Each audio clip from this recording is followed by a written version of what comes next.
we are here in the AEG booth, and we were talking to Todd Rowland. Todd is going to tell us about all the new stuff that AEG has coming out, and there's some pretty exciting stuff. Todd? Yes, well, thank you very much. Yes, our first new release that we actually have here at Gen Con is Ninja, The Legend of the Scorpion Clan, which is it's sort of our first, well, one of our first board games in the L5R setting that's not actually directly related to the L5R card game, other than by the characters and the theme. Great. So in Ninja, you have a board with all the cool little plastic figures of the samurai and the ninja, and you play as either a scorpion ninja attempting to infiltrate a lion castle, or as the lion samurai attempting to valiantly stop the intruder. Excellent. There's also a figure for a trader. So if you have enough players, one player can choose to play as the trader, who's actually a lion helping the scorpion. Now it's not like a, you're hidden, you don't know who the trader is. You know this guy is the trader. He just has some abilities different than the ninja that can make the game very interesting.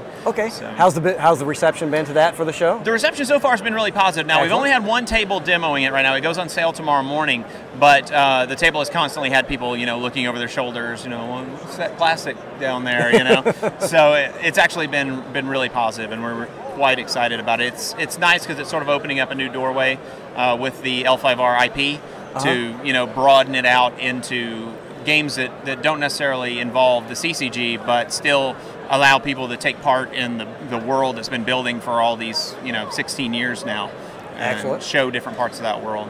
Cool. Now you've got some expansions that have come out recently for a couple card games. Why don't you tell our viewers about that? Yeah, we just recently released Thornwood Siege for Thunderstone, which was an expansion where the monsters become more aggressive. A lot of effects where the monsters actually attack the village. Well, they sit around and wait for you to come beat them up. Now they decide they're going to tear up the village a little bit too. And that's been very well received for us. We've been really positive about that one. We have another Thunderstone expansion on the way before the end of the year, which will include a scenario you can play as part of the game that kind of builds the story toward a climax of what's been going on with gathering these Thunderstones. Also for Nightfall, what we consider to be our more competitive deck building game, we just released Martial Law a few months ago, which is a standalone expansion where if you don't own the original, you can buy this and fully play it, or you can combine the two. Okay. Now in October, we're going to release Nightfall Blood Country, which is a pure standalone expansion. Oh, okay. It's nothing but just the cards that you add to the other deck. So you don't have any of the starters or other than that, but it also has a smaller box, a lower price point.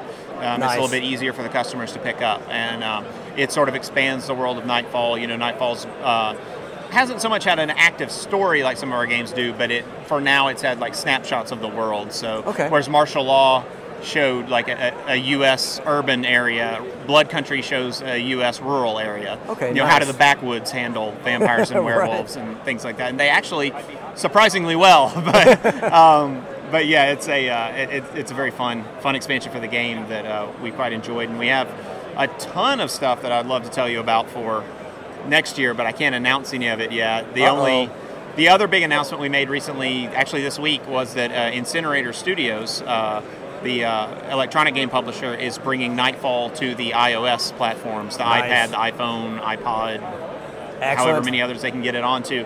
And we're very excited because they've implemented other companies' games, and they've had excellent implementation of them. So they were right up high on our list of people we wanted to have. Excellent. As an iPad owner, I look forward to that very much. Me too. I am ready to start playing. I've seen some of the early screens, and they were early screens, but I can tell where they're going with it, and the interaction and the way you manipulate your cards on is very well done.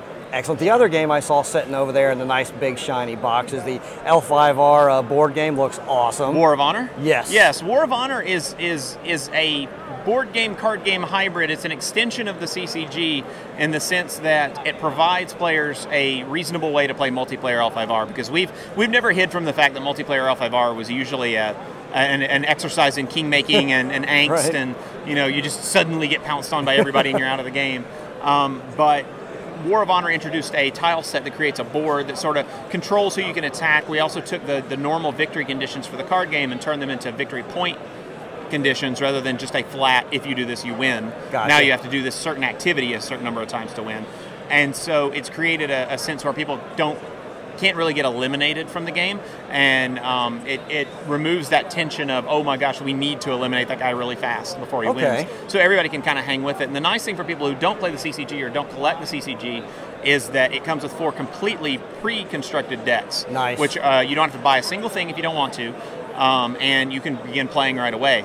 And so for people who haven't been able to experience the game, it gives them a chance to play the game, which is, you know, even for people who don't necessarily enjoy CCGs, and I understand the reasons people do and the reasons people don't, it's a really fantastic game. I mean, it's been developed for 15 years. It's one of the best card games out there, and now they have a way they can play it. And also, the game includes the tiles for clans that aren't in the game. Like, we give you 4 of them, but we give you tiles for all 9.